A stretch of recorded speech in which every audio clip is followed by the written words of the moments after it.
പല ആളുകളും പല ആവർത്തി രാഹുൽ ഗാന്ധിയോട് ഉപദേശിച്ചൊരു കാര്യമാണ്.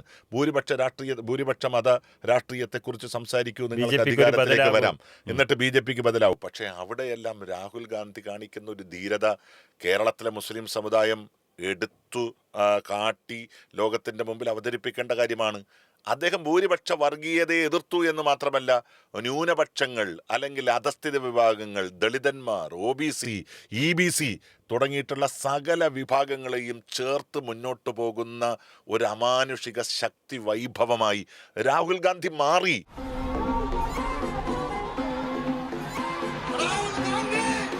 ആ രാഹുൽ ഗാന്ധിയെ ദയവ് ചെയ്ത് കല്ലെറിയരുത്. നിങ്ങൾ എറിയുന്ന ഓരോ കല്ലുകളും ഇന്ത്യൻ ജനാധിപത്യത്തിന് നേരെയുള്ള കല്ലേറാണ്, ഇന്ത്യൻ ഭരണഘടനയ്ക്ക് നേരെയുള്ള കല്ലേറാണ്. ഈ മനുഷ്യന്റെ ശക്തി എവിടെയെങ്കിലും ഒന്ന് നഷ്ടപ്പെട്ടു പോയാൽ, ഈ മനുഷ്യൻ അനാഥനായി മാറേണ്ടി വന്നാൽ, അത് ഇന്ത്യൻ ജനാധിപത്യം അനാഥത്വത്തിലേക്ക് പോകുന്ന നാളുകളുടെ തുടക്കമായിരിക്കും എന്ന് ഈ ലോകം തിരിച്ചറിയണം, ഈ രാജ്യം തിരിച്ചറിയണം.